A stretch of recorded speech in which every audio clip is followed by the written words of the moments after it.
Clerks 3? Really? I mean, yeah, so this week it was announced that Kevin Smith's working on Clerks 3, and I have to ask the question, does anybody really care about Clerks 3? Like, apparently the whole crew's coming back from the second movie and the first movie, which means we get more of Randall, that's awesome. But really, like, do we really care about a Clerks 3 in 2021? I realize the irony of saying that when, Clerks 2 is right there. But really?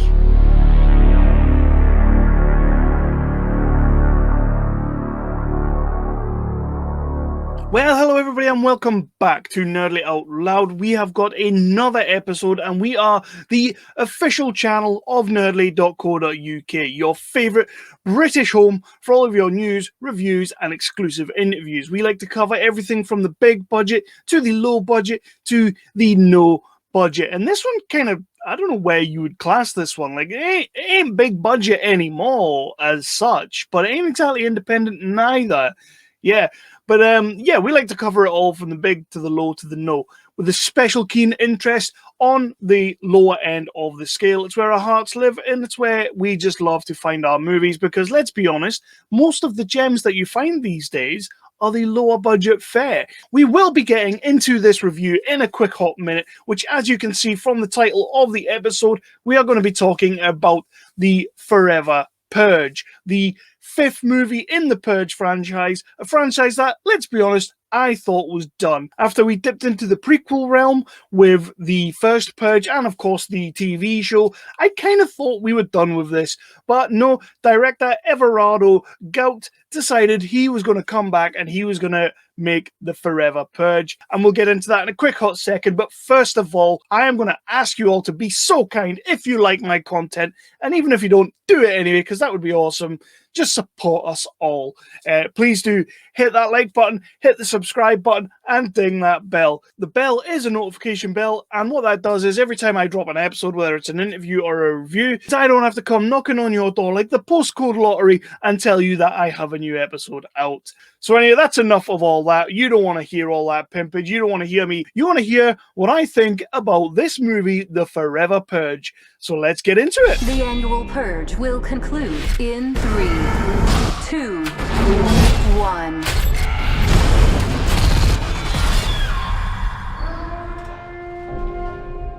Thank you for your participation. We survived. All police and emergency services have been reinstated. All crime, including murder, is now illegal. Come on, let's get to work. One night only. Rest of the year is peaceful.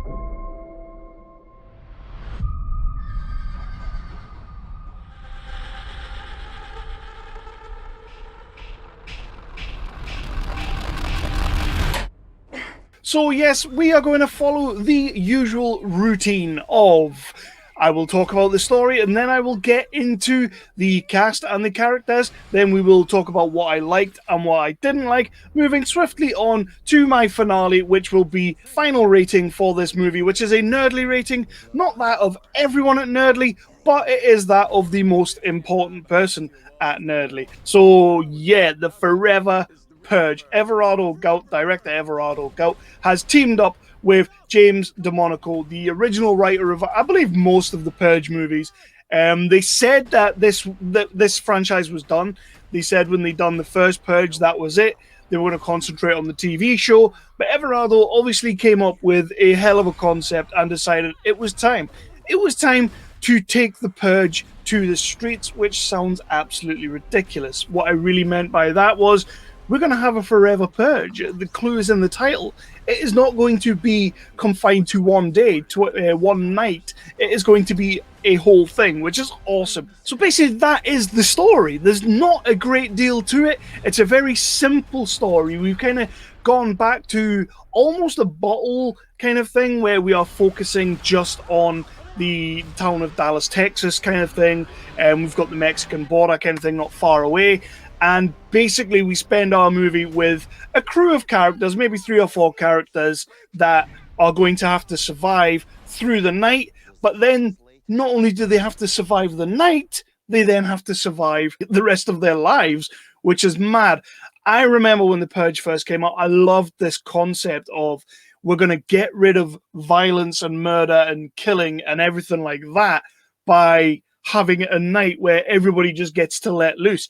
I actually loved the concept. It's a scary concept. And when Trump became president, it really looked like it was no longer a concept. It was just going to happen. But they've kind of taken that a little bit further by having like the home invasion movie. Then they went to the streets with Frank Grillo. We love Frank Grillo around here. Frank Grillo, if you ever want to come on this podcast, you are absolutely more than welcome anytime. I have been trying to get him. It's just not been happening. And then, of course, they went on to election year, which took it into this whole political thing. It was always kind of political, but they really kind of ran with it and went with it, which was awesome. I loved all of that. Then we went back with the prequel to the first ever Purge to see how the new Founding Fathers got it off the ground. But now the Forever Purge has changed. The Founding Fathers are not really anything anymore. They're still there in the background, but the people are rising, which is very of the moment. The people seem to be doing that anyway by electing these absolute idiots into office in real life, you know? The people are taking power back, and that's what this movie is. We're going to take the power back for ourselves. You're not going to tell us when we can purge anymore. You're not going to tell us when we can murder, rape, and pillage. We are just going to do it all the time. So there's like this whole cult sect sort of thing going on where they've all come together, and that's it. That's the story in a nutshell.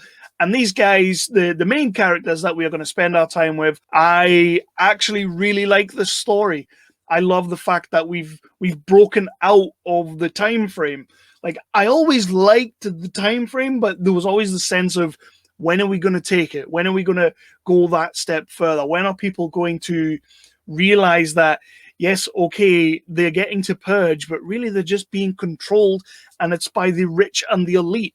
So now the wastes of space, if you will, the gutter, the people in the alleyways, these people are going to rise up and they're going to take the country back by killing everyone. That's pretty much sums up America, right? Like, that's real life. So I was right. This movie has become real life.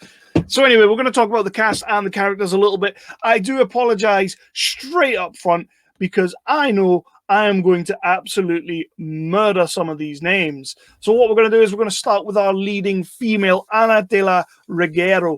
She is absolutely brilliant. I really, really liked her in this as Adelia, and her sort of partner in crime as Juan, played by Tenoch Huerta.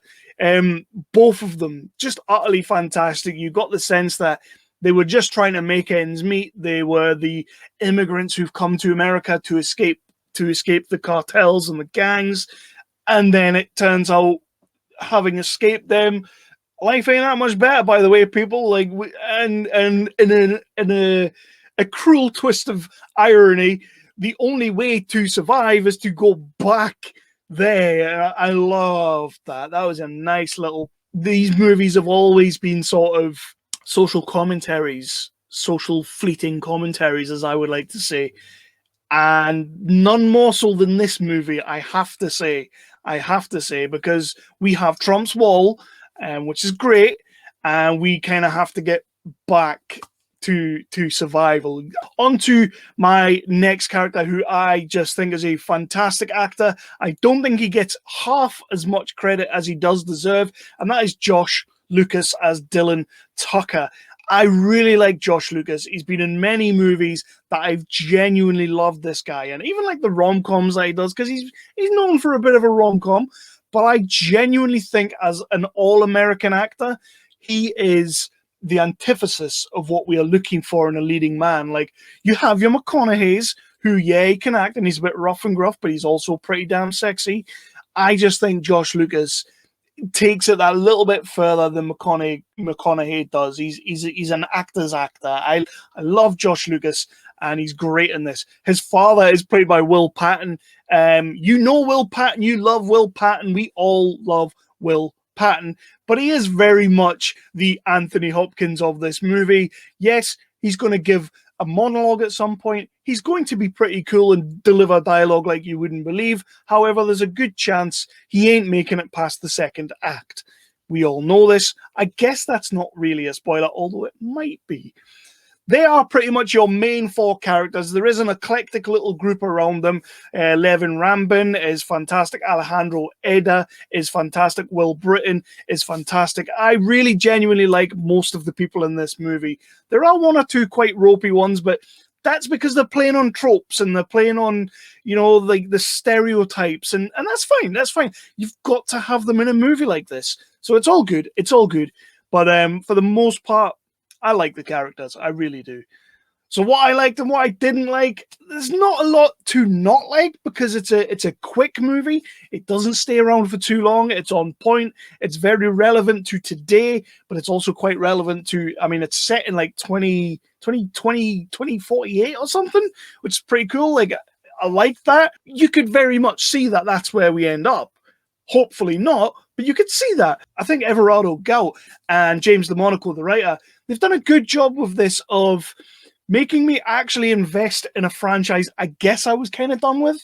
I'm not saying I love the movie. I'm not saying it's an amazing movie. I'm just saying they got me invested in something I thought I had no investment in anymore.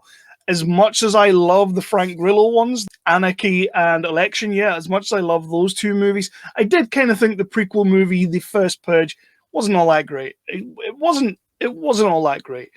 But this one, because it kind of feels like a different story, we're a little bit further ahead, a little bit in the future, things are a little bit different. And I love the idea of taking back the country, taking back your freedom, and making your choices.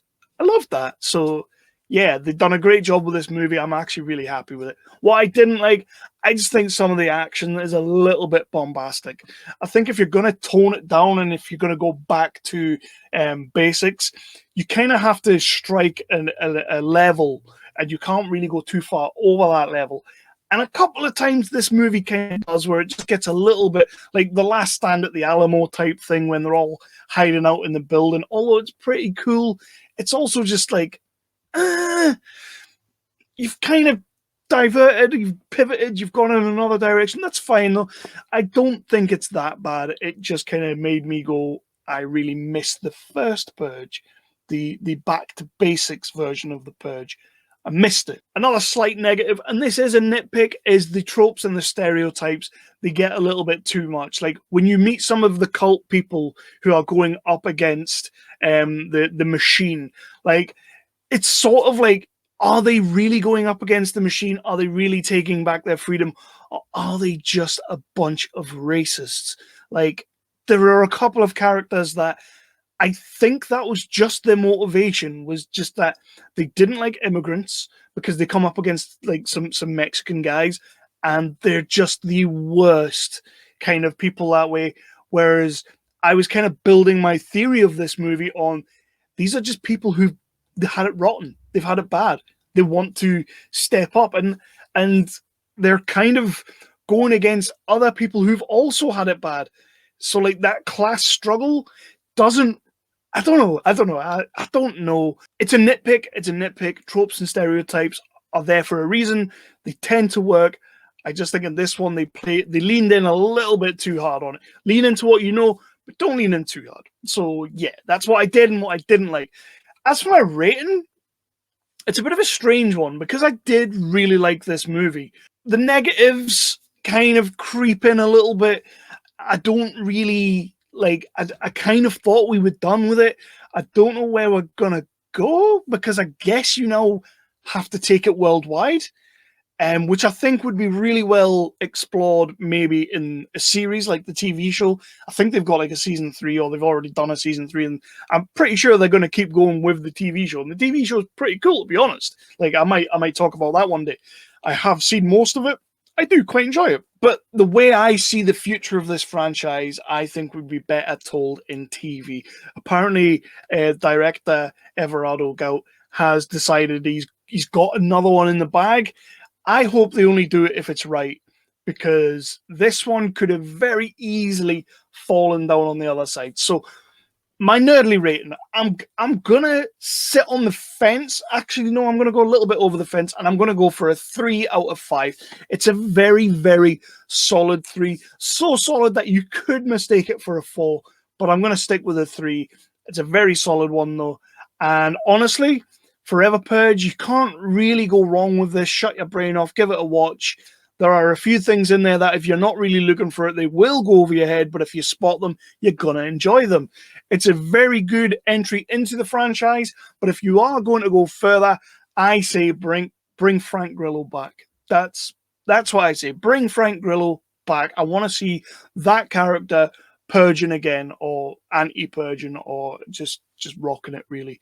So yeah, that's the Nerdly rating. That's my rating. That is the rating of Kevin Halden, the host of Nerdly Out Loud, the official channel of nerdly.co.uk, your favourite British home for all your news, reviews, and interviews. But I'll tell you what, I'm going to let you go. The Forever Purge, it's a 3 out of 5, a very strong 3 out of 5. Like I say, you could mistake it for a 4, but it is a 3. Please do keep on to the channel, like, subscribe, do all that stuff, hit the notification bell. The notification bell will let you know anytime that I drop a review or an interview. We've been dropping reviews recently quite a lot. I've not done so many interviews because I'm actually quite liking reviews right now. And I've been watching some good stuff. So that's great. Space Jam 2, you are not included in the good stuff bracket. But I'm enjoying doing some reviews, and I'm going to hit you up with some more stuff. I got more stuff coming in. So, yeah, see you later.